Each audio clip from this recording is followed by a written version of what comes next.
Hello everyone, my name is Akash Kumar. आज हम miscellaneous exercise के क्वेश्चन नंबर 5 से आगे करेंगे। प्रीवियस क्लास में हमने क्वेश्चन नंबर 4 तक डिस्कस कर लिए, तो उम्मीद करता हूँ वो आपने अच्छे से देख लिए होंगे और आपको अच्छे से समझ में भी आए होंगे। नाउ क्वेश्चन नंबर 5 आपसे क्या कह रहा है, show that if A is a subset of B तो then C minus B is a subset of C minus A। वो कह रहा है क्वेश्चन आपसे, अगर आपके पास A इंटरसेक्शन A जो है वो सबसेट है B का, तो आपको दिखाना है C माइनस बी जो है वो सबसेट होगा किसका, C माइनस A का। ये गिवन दे रखा है, आपको ये दिखाना है। ठीक है, तो क्वेश्चन नंबर 5 का सॉल्यूशन करते हैं। आप सबसे पहले लिख लेते हैं गिवन क्या है हमारे पास। गिवन है हमारे पास A जो है वो सबसेट है B का। A क्या है हमारा, सबसेट है B का। तो हमें शो क्या करना है, to show C minus B is a subset of C minus A।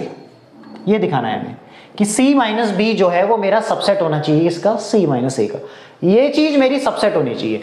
जब किसी चीज को किसी चीज का सबसेट दिखाया जाता है तो हम सबसे पहले क्या करते हैं, जो हमारे पास लेफ्ट हैंड साइड में लिखा होता है जो सबसेट बनेगा जिस सेट का, तो सबसे पहले जो सबसेट बनाना है हमें, इसी सबसेट बनाना है, तो इसके अंदर से एक एलिमेंट चूज कर लेंगे हम यहां पर। ठीक, तो ले लेंगे let x belongs to C minus B. अगर x मेरा इस C माइनस बी, इसका मतलब C माइनस बी किसको दिखा रहा है, डिफरेंस ऑफ सेट को दिखा रहा है। ठीक है, C माइनस बी किसको दिखा रहा है, डिफरेंस ऑफ सेट को दिखा रहा है। इसका मतलब यह है कि ये जो x एलिमेंट है, इस x एलिमेंट जो है इस C में तो बिलोंग करेगा लेकिन इस B में बिलोंग नहीं करेगा। इसका मतलब यह है, तो this implies x belongs to C but x does not belongs to set B। ठीक, अब हमारे पास नेक्स्ट स्टेप जब हम चलेंगे तो this implies x belongs to C, तो but x does not belongs to A। जब मेरा वो एलिमेंट B सेट में बिलोंग नहीं कर रहा है तो इसका मतलब वो एलिमेंट मेरा A सेट में भी बिलोंग नहीं कर रहा होगा। क्यों? क्योंकि जो A जो है वो सबसेट है B का, तो इसका मतलब A के पास जितने भी एलिमेंट होंगे वो B सेट के अंदर से निकल के आए होंगे। ठीक है, अब जब हमारे पास, तो यहां पे रीजन लिख देंगे because A is a subset of B। जब x मेरा C माइनस बी में बिलोंग कर रहा है, इसका मतलब है x मेरा C में तो बिलोंग करेगा लेकिन x B सेट में बिलोंग नहीं करेगा। जब x मेरा B सेट में बिलोंग नहीं करेगा तो इसका मतलब x मेरा A सेट में भी बिलोंग नहीं करेगा। क्यों? क्योंकि गिवन दे रखा है A जो है वो मेरा सबसेट है B का, तो इसका मतलब A के अंदर जितने भी एलिमेंट बैठे होंगे वो B सेट के अंदर से निकल के आए होंगे। लेकिन यहां पे स्टेटमेंट में इस रिजल्ट से हमें क्या पता चला है कि x जो है B सेट में बिलोंग नहीं कर रहा है। जब B सेट में बिलोंग नहीं कर रहा है इसका मतलब A सेट में भी नहीं बैठा होगा वो। ठीक है, जब x मेरा C में भी नहीं है, x मेरा C में बिलोंग कर रहा है लेकिन वो B में नहीं है, तो इसका मतलब क्या हुआ कि जो x है वो मेरा कहां बिलोंग कर गया, C माइनस A में बिलोंग कर गया। जब x मेरा C माइनस A में बिलोंग कर गया और x में लेके चला था C माइनस B में बैठा हुआ है, तो इसका मतलब x मेरा C माइनस A में भी मिल गया। तो दिस इंप्लाइज, तो therefore C minus B is a subset हो जाएगा किसका, C माइनस A का। उम्मीद करता हूं ये क्वेश्चन आपको अच्छे से समझ में आया होगा। x मेरा यहां बिलोंग कर रहा है और मैंने यहां दिखा दिया x मेरा इसमें बिलोंग कर रहा है, तो इसका मतलब ये जो x, ये जो चीज है हमारी, ये सबसेट होगी इसकी। ठीक, जब भी हमें सबसेट दिखाना हो तो इसी प्रोसेस से हमें करना है। नाउ क्वेश्चन नंबर 6 और क्वेश्चन नंबर 7 कैसे होगा, उसके लिए पहले आपको डिस्ट्रीब्यूटिव लॉ पता होना चाहिए। डिस्ट्रीब्यूटिव लॉ होता क्या है हमारे पास। ठीक है, तो नोट में मैं लिख देता हूं डिस्ट्रीब्यूटिव लॉ।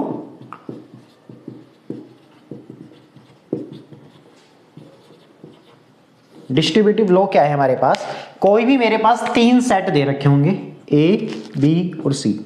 ये मेरे पास क्या है, 3 सेट्स हैं, ये सेट्स हैं। ठीक, अब यहां पे क्या होगा, हमारे पास A का इंटरसेक्शन ले लिया हमने किसके साथ, B यूनियन C के साथ। A का इंटरसेक्शन ले लिया B यूनियन C के साथ, तो ये पहला डिस्ट्रीब्यूटिव लॉ क्या कहता है, A इंटरसेक्शन B और यूनियन A इंटरसेक्शन C हो जाएगा। अब हमने क्या करा है, इंटरसेक्शन को डिस्ट्रीब्यूट कर दिया किसके ऊपर, यूनियन के ऊपर। तो यहां पे लिखेंगे इंटरसेक्शन डिस्ट्रीब्यूट ओवर यूनियन। ठीक है, हमने क्या कर दिया है, इंटरसेक्शन को डिस्ट्रीब्यूट कर दिया किसके ऊपर, यूनियन के ऊपर। तो A intersection B union C किसके बराबर होगा, इसके बराबर होगा। अगर ऐसा कहीं लिखा होगा तो इस तरीके से लिख सकते हैं, ऐसे लिखा होगा तो इस तरीके से लिख सकते हैं, इसको डिस्ट्रीब्यूटिव लॉ कहते हैं। नाउ अब हम क्या करेंगे, यूनियन को डिस्ट्रीब्यूट कर देंगे किसके ऊपर, यूनियन को डिस्ट्रीब्यूट करना है किसके ऊपर, इंटरसेक्शन के ऊपर। तो इसका मतलब क्या होगा, ए यूनियन बी हो जाएगा पहले, ये इंटरसेक्शन बीच में एज इट इज ऐसी, फिर ए यूनियन सी के साथ चला जाएगा। तो हमने यहां पर क्या किया है, यूनियन को डिस्ट्रीब्यूट कर दिया है, union distributes over intersection.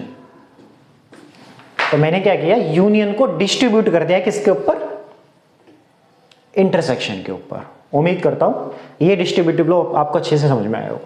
Now question number 6 क्या कह रहा है आपसे, क्वेश्चन नंबर 6 की तरफ चलते हैं। अब वो कह रहा है शो करके दिखाना है कि ए और बी मेरे पास दो सेट्स दे रखे हैं, ए एंड बी। ए और बी मेरे पास दो सेट्स हैं। अब ए जो है वो मेरा किसके बराबर है, A intersection B union A minus B के बराबर है। और A union B, A union B minus A किसके बराबर हो, हमारा ए यूनियन बी के बराबर हो। तो वो कह रहा है शो करके दिखाए कोई भी दो सेट्स के लिए, कोई भी दो सेट्स हों, ठीक है, अगर मैं कोई भी दो सेट लूं तो ये कंडीशन मेरी सेटिस्फाई होनी चाहिए। इसका मतलब हमारे पास कोई भी दो सेट हैं ए और बी, तो हमें ये ए को इसके बराबर दिखाना है और इस चीज को इसके बराबर दिखाना है। तो बेसिकली हमें ये रिजल्ट को शो करना है। जब भी आपसे बोले कि इस चीज का, इस तरह का क्वेश्चन दे आपको कि कोई दो सेट दे रखे और एक लेफ्ट हैंड साइड में एक इक्वेशन, एक एक्सप्रेशन लिखा हुआ है और एक राइट हैंड साइड में लिखा हुआ है, तो दोनों में से कोई भी एक साइड को ले लो और उसकी हेल्प से दूसरी साइड को लेके आ जाए आप। तो आपकी लेफ्ट हैंड साइड और राइट हैंड साइड जब एक जैसी आ जाएंगी तो आपका ये रिजल्ट प्रूव हो जाएगा। सिमिलरली ऐसे ही से करना है हमें, ठीक है। नाउ क्वेश्चन नंबर 6 क्या है, क्वेश्चन नंबर 6 कराता हूं। क्वेश्चन नंबर 6 और 7 में दोनों ये डिस्ट्रीब्यूटिव लॉ यूज होगा। अब देखो कैसे होगा, ठीक है। तो सबसे पहले हमें क्या करना है, हमारे पास ए और बी कोई भी दो सेट्स दे रखे हैं, ए और बी कोई भी दो सेट्स हैं, ठीक है। अब हमने क्या ले लिया, हमें दिखाना है टू शो। पहला पार्ट हमारे पास क्या है, ए को दिखाना है किसके बराबर, A intersection B union A minus B के बराबर दिखाना है, और दूसरे में दिखाना है A union B minus A किसके बराबर दिखाना है, ए यूनियन बी के बराबर दिखाना है, ठीक है।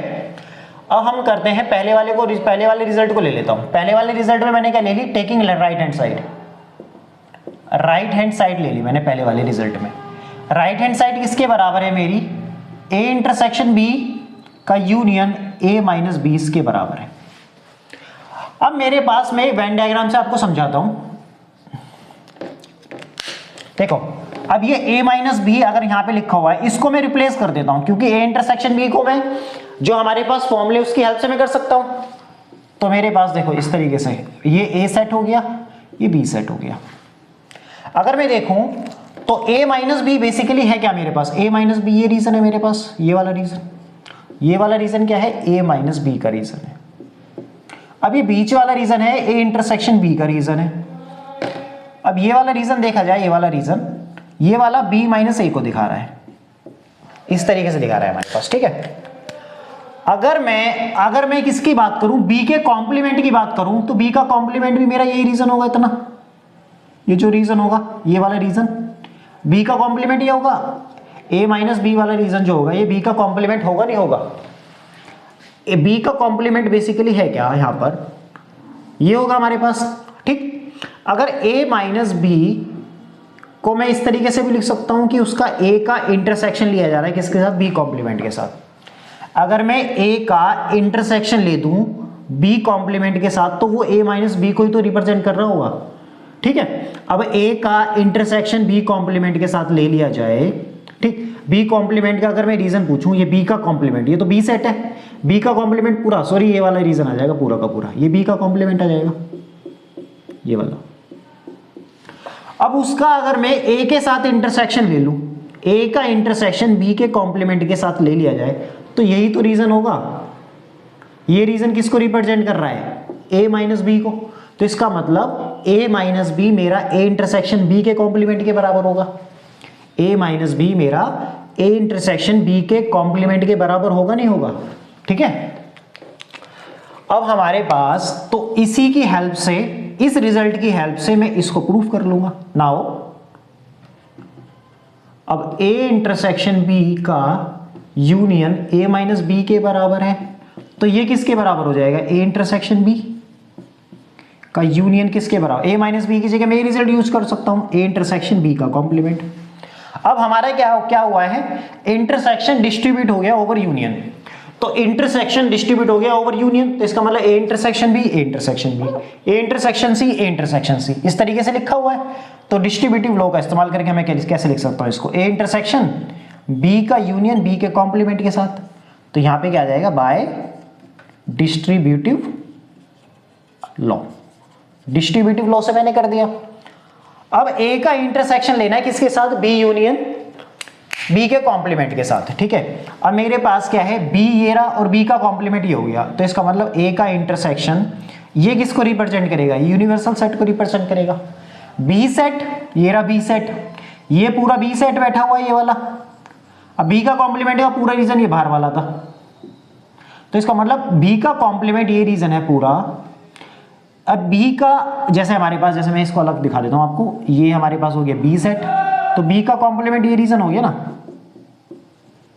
अब बी सेट का बी के कॉम्प्लीमेंट के साथ अगर मैं यूनियन ले लेता हूं तो मेरा क्या आएगा? यूनिवर्सल सेट आएगा। अब ए का इंटरसेक्शन ए यूनिवर्सल सेट के साथ लूंगा तो मेरा क्या आ जाएगा? ए आ जाएगा। और यही क्या है? मेरा लेफ्ट हैंड साइड है। क्या है? लेफ्ट हैंड साइड, यही दिखाना था मुझे। तो it means left hand side equals to में क्या हो गया? मेरा राइट हैंड साइड हो गया। उम्मीद कर पा रहा हूं कि ये क्वेश्चन आपको अच्छे से समझ में आया होगा, ठीक है। नाउ सेकंड पार्ट क्या है हमारे पास इसका?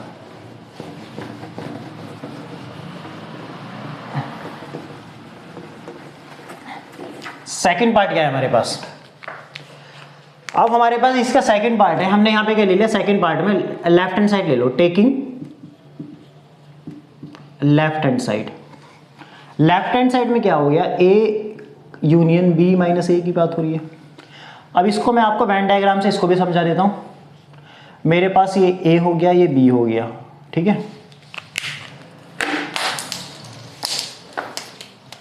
अब हमारे पास यहां पर है क्या?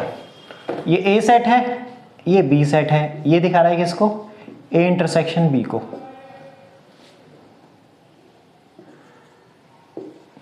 अगर ये इसकी बात करें, खाली इस रीजन की बात करें, तो ये ए माइनस बी हो जाएगा। इस रीजन की बात करूं तो ये हो जाएगा बी माइनस ए। क्या हो जाएगा? बी माइनस ए हो जाएगा, ठीक। अब मैं क्या करता हूं, मुझे चाहिए बी माइनस ए किसके बराबर होगा? बी माइनस ए की बात कर रहे हैं, तो बी माइनस का तो ये रीजन है। तो बी माइनस ए अगर देखा जाए हमारा, तो यहां पर क्या होगा? अगर मैं देखूं, अगर मैं बी माइनस ए निकालना है तो बी में से ए को हटाना है मुझे। यहां पर मैंने क्या किया था? ए में से बी को हटाया था, ठीक। तो इसका मतलब जब ए में से बी को हटा रहा हूं तो ए इंटरसेक्शन बी पे कॉम्प्लीमेंट गया है। अब मैं बी में से ए को हटाऊंगा तो कॉम्प्लीमेंट किस पे जाएगा? ए पे जाएगा, ये याद रखना है, ठीक है। तो यहां पर क्या हो जाएगा? ए का कॉम्प्लीमेंट इंटरसेक्शन बी, इस तरीके से लिख सकता हूं मैं इसको। हाँ, बी माइनस ए का मतलब क्या हो जाएगा? बी माइनस ए का मतलब हो जाएगा ए का कॉम्प्लीमेंट इंटरसेक्शन बी, या इसको इस तरीके से लिख सकते हैं, बी का इंटरसेक्शन ए के कॉम्प्लीमेंट के साथ। इस तरीके से भी लिखा जा सकता है इसको, ठीक है। तो बी का इंटरसेक्शन ले लिया मैंने किसके साथ? ए के कॉम्प्लीमेंट के साथ। बी सेट ये रहा, और ए का कॉम्प्लीमेंट का रीजन क्या हो जाएगा? ये पूरा रीजन आ जाएगा यहाँ तक। अब उसका जब मैं कॉम्प्लीमेंट ए के कॉम्प्लीमेंट के साथ इंटरसेक्शन लूंगा तो यही तो रीजन आएगा पूरा का पूरा, ये वाला रीजन, ठीक। अब इसी का इस्तेमाल यहां कर देते हैं हमारे पास। तो ए का यूनियन बी माइनस ए के साथ जब हम करेंगे तो वो किसके? यूनियन। अब यहां पे क्या हो जाएगा? ए यूनियन, इसकी जगह मैं यहां पे लिख सकता हूं बी का इंटरसेक्शन ए का कॉम्प्लीमेंट के साथ। अब यूनियन डिस्ट्रीब्यूट हो जाएगा किसके साथ? इंटरसेक्शन के ऊपर। तो ए यूनियन बी, ठीक है। फिर इंटरसेक्शन ए का इंटरसेक्शन इसके साथ, सॉरी, ए यूनियन यहां पे हो गया, intersection as it is A का यूनियन ए के कॉम्प्लीमेंट के साथ, इस तरीके से आ जाएगा। ए का यूनियन ए के कॉम्प्लीमेंट के साथ। अब A union B as it is ऐसी। अब उसका इंटरसेक्शन किसके साथ लेना है मुझे? ए का यूनियन ए के कॉम्प्लीमेंट के साथ लूंगा तो यूनिवर्सल सेट बन जाएगा। अब ए का यूनियन बी के साथ उसका इंटरसेक्शन लेना है किसके साथ? यूनिवर्सल सेट के साथ। तो वो किसके बराबर होगा? हमारा ए यूनियन बी के बराबर आ जाएगा। और यही हमारी क्या है? हमारी राइट हैंड साइड है। तो this implies left hand side मेरी किसके बराबर आ जाएगी, राइट हैंड साइड के बराबर आ जाएगी। उम्मीद कर पा रहा हूँ ये पार्ट भी बिल्कुल अच्छे से आपको समझ में आया होगा। नाउ क्वेश्चन नंबर 7 का हमारा 7 की तरफ चलते हैं। क्वेश्चन नंबर 7 आपसे क्या कह रहा है, देखो इन दोनों क्वेश्चन में 6th में और 7th में दोनों में हमें डिस्ट्रीब्यूटिव लॉ ही यूज करना है, बाकी कुछ नहीं है क्वेश्चन में, आसान है क्वेश्चन बिल्कुल एकदम। बस प्रॉपर्टीज आपको याद होनी चाहिए, प्रॉपर्टीज की हेल्प से आपका हो जाएगा। क्वेश्चन कह रहा है आपसे using properties of sets, sets की प्रॉपर्टी का इस्तेमाल करके शो दैट ए का यूनियन ए इंटरसेक्शन बी के साथ निकालना है। ठीक है, तो क्वेश्चन नंबर 7 जो है हमारे पास, उसका अगर मैं फर्स्ट पार्ट लूं, ठीक, तो ए हमें क्या दिखाना है, ए का यूनियन ए इंटरसेक्शन बी के साथ दिखाना है, और वो किसके बराबर होने चाहिए, के साथ। तो हमने सबसे पहले क्या ले लिया, लेफ्ट हैंड साइड ही ले ली, टेकिंग लेफ्ट हैंड साइड। तो ए का यूनियन ए इंटरसेक्शन बी के साथ जब मैं दिखाऊंगा, ठीक है, किसके साथ, ए इंटरसेक्शन बी के साथ, तो यहां पर क्या हो जाएगा हमारे पास, अब यूनियन डिस्ट्रीब्यूट कर रहे हैं ओवर किसके ऊपर, इंटरसेक्शन के ऊपर, तो A union A intersection A union B. अब ए का यूनियन ए के साथ लूंगा, ए का यूनियन ए के साथ लूंगा तो ए सेट ही आएगा, और उसका इंटरसेक्शन ले रहा हूं ए यूनियन बी के साथ। ठीक, तो यहां पे क्या लगाया मैंने, डिस्ट्रीब्यूटिव लॉ लगाया, डिस्ट्रीब्यूटिव लॉ, डिस्ट्रीब्यूटिव लॉ से कर दिया मैंने। अब ए का इंटरसेक्शन ए यूनियन बी के साथ लूंगा तो ए सेट ही आएगा, तो this implies left hand side मेरी किसके बराबर हो जाएगी, राइट हैंड साइड के बराबर हो जाएगी। यही क्या है, हमारी राइट हैंड साइड थी। नाउ सेकंड पार्ट क्या है हमारे पास, ए का इंटरसेक्शन लेना है किसके साथ, ए यूनियन बी के साथ, और वो किसके बराबर है, ए के बराबर है। तो लेफ्ट हैंड साइड अगर मैंने ले ली, तो ए का इंटरसेक्शन ए यूनियन बी के साथ लिया जाएगा, तो क्या होगा, इंटरसेक्शन को डिस्ट्रीब्यूट कर दो, फिर यूनियन ए इंटरसेक्शन बी कर दो। ए का इंटरसेक्शन ए के साथ लूंगा, ए का इंटरसेक्शन ए के साथ लूंगा तो ए ही आएगा, union A union B, A intersection B. A का इंटरसेक्शन जब ए के साथ लेते हैं तो इसको बोलते हैं आइडेम्पोटेंट लॉ। क्या बोलते हैं इसको, आइडोपेंटेंट लॉ। ठीक है, आइडेम्पोटेंट लॉ। ठीक है, आइडेम्पोटेंट लॉ ये किसके बराबर होता है, ए इंटरसेक्शन बी किसके बराबर होता है, ए के बराबर ही होता है। अब ए का यूनियन लेना है ए इंटरसेक्शन बी के साथ, जब ए का यूनियन लूंगा ए इंटरसेक्शन बी के साथ, तो ए सेट तो बड़ा होगा और इंटरसेक्शन में छोटे एलिमेंट होंगे। ठीक है, तो वो किसके बराबर आ जाएगा, ए सेट के बराबर ही आ जाएगा। किसके आ जाएगा, ए सेट के बराबर। तो ये हमारी क्या हो गई, हमारी राइट हैंड साइड हो गई। It means left hand side equal to में क्या हो जाएगी, हमारी राइट हैंड साइड होगी। उम्मीद कर रहा हूं ये तीनों के तीनों क्वेश्चन बिल्कुल अच्छे से आपको समझ में आए होंगे। बाकी हमें जितना भी मैंने आपको आज पढ़ाया उतना आपको घर पे जाके बिल्कुल अच्छे से आपको पढ़ना है। बाकी नेक्स्ट क्लास में नेक्स्ट क्वेश्चन के साथ हम कंटिन्यू करेंगे। जब तक अपना ध्यान रखें। Thank you so much.